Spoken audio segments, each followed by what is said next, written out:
যেই আওয়ামী লীগ ভারতের সাথে মিলে শহীদ জিয়াউর রহমানকে হত্যা করল, যেই আওয়ামী লীগ বেগম জিয়াকে অন্যায়ভাবে মিথ্যা মামলা দিয়ে জেলে ভরে বিষ প্রয়োগ করে আস্তে আস্তে হত্যা করল, যেই আওয়ামী লীগ এবং ভারত মিলে তারেক রহমানকে মেরে কোমর ভেঙে দেশ থেকে বিতাড়িত করলো, 17 বছর দেশে আসতে দিল না, সেই বিএনপি কি করে সেই আওয়ামী লীগের পক্ষপাতিত্ব করে আমার মাথায় আসে না কোনোভাবেই।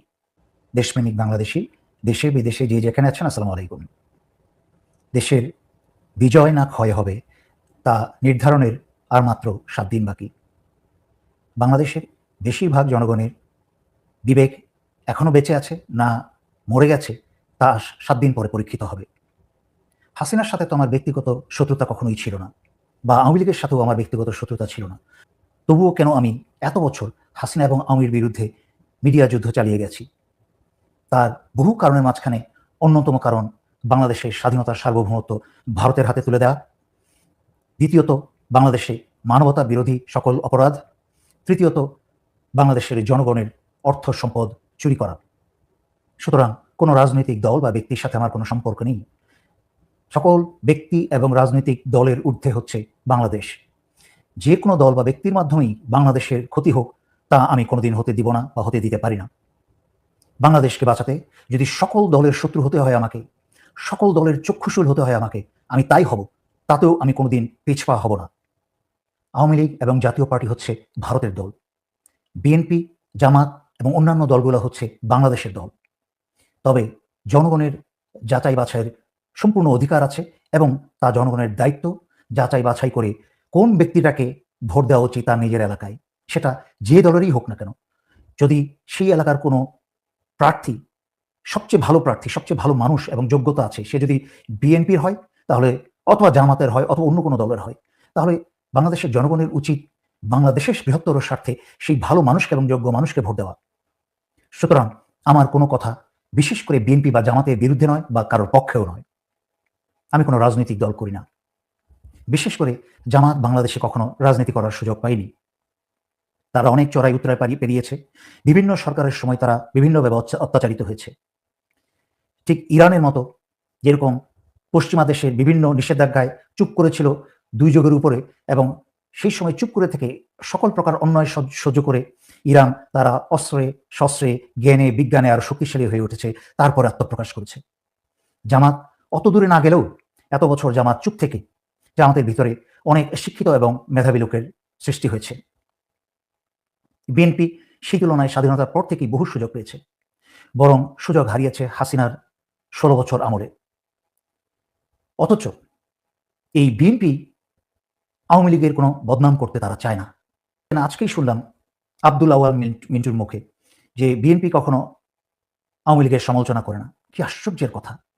যেই আওয়ামী লীগ ভারতের সাথে মিলে শহীদ জিয়াউর রহমানকে হত্যা করল, যেই আওয়ামী লীগ বেগম জিয়াকে অন্যায়ভাবে মিথ্যা মামলা দিয়ে জেলে ভরে বিষ প্রয়োগ করে আস্তে আস্তে হত্যা করল, যেই আওয়ামী লীগ এবং ভারত মিলে তারেক রহমানকে মেরে কোমর ভেঙে দেশ থেকে বিতাড়িত করলো, 17 বছর দেশে আসতে দিল না, সেই বিএনপি কি করে সেই আওয়ামী লীগের পক্ষপাতিত্ব করে আমার মাথায় আসে না কোনোভাবেই। একটা মানুষ যার ভেতরে মনুষ্যত্ব বোধ নেই, যাকে অল্প পয়সায় কিনে ফেলা যায়, যার আত্মসম্মান বোধ নেই, যার নিজের মায়ের এবং মেয়ের প্রতি কোনো ভালোবাসা নেই, সেরকম একটা মানুষের পক্ষেই সম্ভব সেই আওয়ামী লীগকে সমর্থন করা, সেই আওয়ামী লীগকে সমালোচনা করার থেকে বিরত থাকা, সেই আওয়ামী লীগকেই রক্ষা করে যাওয়া এবং আবার ফিরে আসার রাস্তা করার জন্য সর্বাত্মক চেষ্টা করা। কি একটা ভয়ঙ্কর ব্যাপার!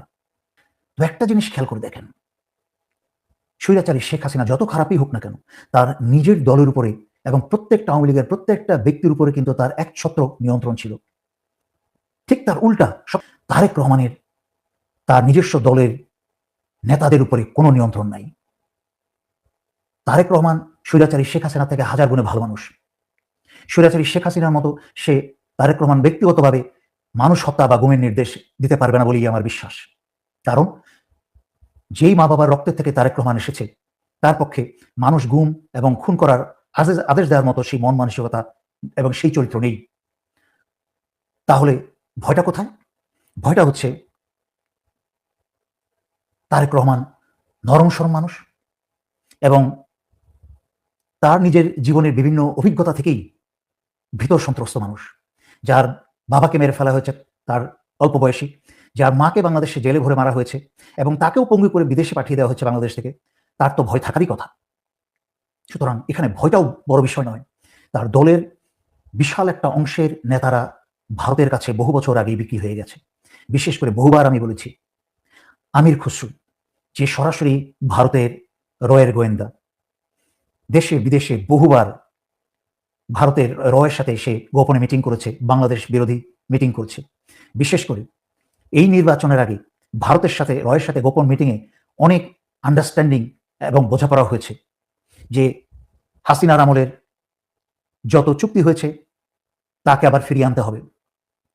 ডক্টর ইউনূসের আমলে যেই সকল চুক্তি হয়েছে, যেই সকল সামরিক কলকারখানা তৈরির স্বাক্ষর হয়েছে বা ব্যবস্থা নেওয়া হয়েছে, যেই সকল বন্দরের চুক্তি হয়েছে, সবকিছু বিএনপি আসলে যেন বাতিল করে। আপনাকে মনে রাখতে হবে, এটা কিন্তু তারেক রহমানের কোনো নিয়ন্ত্রণে নাই। এটা সরাসরি আমির খসরু, সালাউদ্দিন এবং মির্জা ফখরুলরা মিলে কিন্তু এই বিশ্বাসঘাতকতাগুলো করবে বাংলাদেশের সাথে।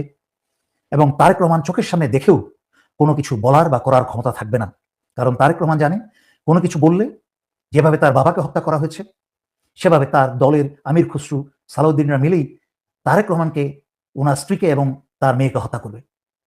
তার মানে কি? মানুষের চেয়ে, একটা ব্যক্তির চেয়ে, একটা দলের চেয়ে বাংলাদেশ অনেক বড়। সুতরাং এত দুর্বলতা জানার পরেও কি আমরা কিসের উপর ভরসা করে আমরা সামগ্রিকভাবে সমগ্র বিএনপিকে ভোট দিতে পারি ক্ষমতায় আনার জন্য, খাল কেটে কুমির আনার জন্য, বাংলাদেশের স্বাধীনতার সার্বভৌমত্ব আবার হারানোর জন্য?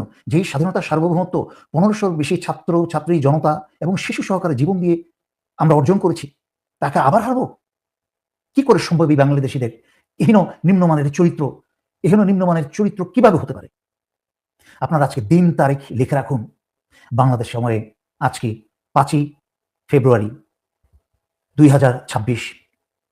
বিএনপির যত তৃণমূলের ছেলেমেয়েরা আছে, যারা ধান খেতে ঘুমিয়েছে হাসিনার আমলে, জেল খেটেছে, তার মা বাবা বা আত্মীয় স্বজন মারা গেছে, জেল থেকে বেরিয়ে বেশিরভাগে জানাজাতে অংশগ্রহণ করতে পারে নাই। আর 2-4 জন যারা জানাজায় অংশগ্রহণ করেছিল, তারাও হাত পায়ে ডান্ডা বেরি পরে তারপরে সেই জানাজায় অংশগ্রহণ করে আবার জেলে ফেরত গেছে। আমি এই বিএনপির তৃণমূলের ছাত্র ছেলে মেয়ে এবং অন্যান্যদেরকে আজকে দিনের সাক্ষী প্রমাণ রেখে বলে দিচ্ছি, যদি তোমাদের দল বাই চান্স বিএনপি ক্ষমতায় আসে, এই আমির খসরু, সালাউদ্দিনরা এবং মির্জা ফখরুলরা গত 16 বছর যে বেইমানি করেছে এবং বিএনপি ক্ষমতায় আসার পরে 6 মাসের মাঝখানে বিএনপিকে কোনোই মেরে সরিয়ে দিয়ে আওয়ামী লীগ বিভিন্ন জায়গা দখল করে নেবে, তারেক রহমান এবং তোমাদের কিচ্ছু করার ক্ষমতা থাকবে না এবং তোমাদেরকে কচুকাটা করবে আওয়ামী লীগ মিলে এবং ভারত মিলে। আগের বার তো তারেক রহমানকে শুধু লন্ডন পাঠিয়ে দিয়েছিল, এবার দেশের বাইরে আর যেতে দিবে না। ওনার মায়া বেগম জিয়ার মতোই বিষ প্রয়োগ করে মারবে, সরাসরি হত্যা না করলেও, অথবা সবচেয়ে খারাপ কাজই করতে পারে, যেহেতু আওয়ামী লীগ এবং ভারত জানে এরপরে আর দ্বিতীয় সুযোগ আসবে না, তাই বিএনপির একটা ছেলে মেয়েকে বাঁচতে দিবে না। আজকে লিখে রাখো তোমরা এই কথাগুলো। আজকে এই বিএনপির মির্জাফর বেঈমানগুলা তারেক রহমানকে বলির পাঠা বানাচ্ছে। যদি বিএনপি ক্ষমতায় আসে, 6 মাসের মাঝখানে দেশের জনগণ এবং স্বয়ং বিএনপির তৃণমূলের ছেলে মেয়েদের কাছে তারেক রহমান খলনায়ক হয়ে দাঁড়াবে। যদিও আমি অনেকের কাছ থেকে শুনছি যে 2008 সালের মতো পাতানো নির্বাচন হবে। একটা জিনিস মনে রাখতে হবে আপনাদেরকে, 2008 সালে এই গত জুলাই আগস্ট 24-এর বাবা চাচারা ছিল তখন 2008 সালে।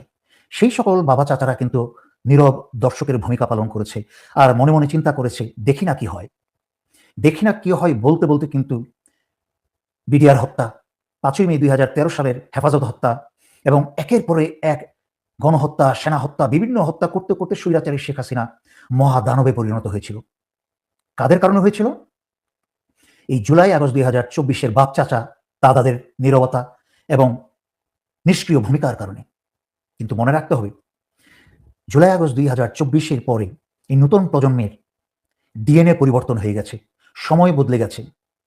2008 সালের পাতানো নির্বাচনের মতো পাতানো নির্বাচন কিন্তু 2026-এ সম্ভব নয়। জুলাই আগস্ট 2026 অথবা তার আগেই মব জাস্টিসের মাধ্যমে সমস্ত পাতানো নির্বাচনে জড়িত সকলকে শেষ করে দেওয়া হবে, ধ্বংস করে দেওয়া হবে। এই বাংলাদেশের নতুন প্রজন্মের ছেলে মেয়েদের তারা দেশের জন্য জীবন দিতে শিখে গেছে।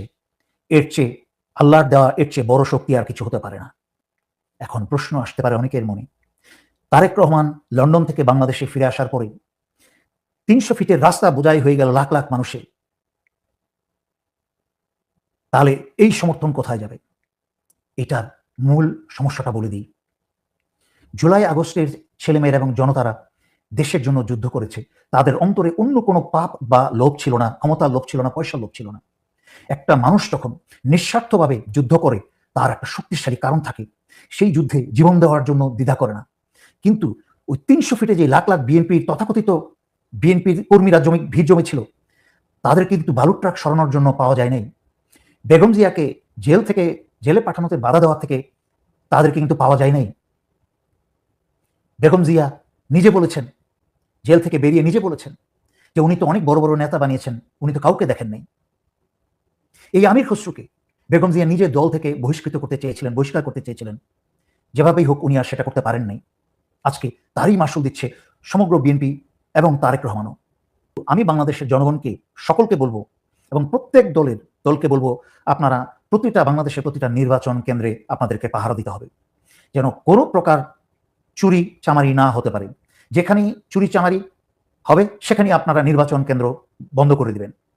আমার কথার মূল উদ্দেশ্য হচ্ছে, আমরা চাই বাংলাদেশে একটা অবাধ সুষ্ঠু নির্বাচন হোক, মারামারি কাটাকাটি বিহীন, এবং কোনো পক্ষের কোনো প্রশাসনের কোনো প্রকার ইন্টারফারেন্স ছাড়া, কারোর পক্ষপাতিত্ব ছাড়া একটা অবাধ নির্বাচন হোক। জনগণের ভোটে যেই সরকারি ক্ষমতায় আসুক, যদি বিএনপি আসবে, যদি জামাত আসবে, আর যদি কোয়ালিশন গভর্নমেন্ট হবে, কিন্তু যেটাই হোক আল্লাহ যেন এই দেশ এবং জনগণের ভালোর জন্য করেন। আজকের জন্য আমি এখানেই শেষ করছি। ধন্যবাদ। আসসালামু আলাইকুম।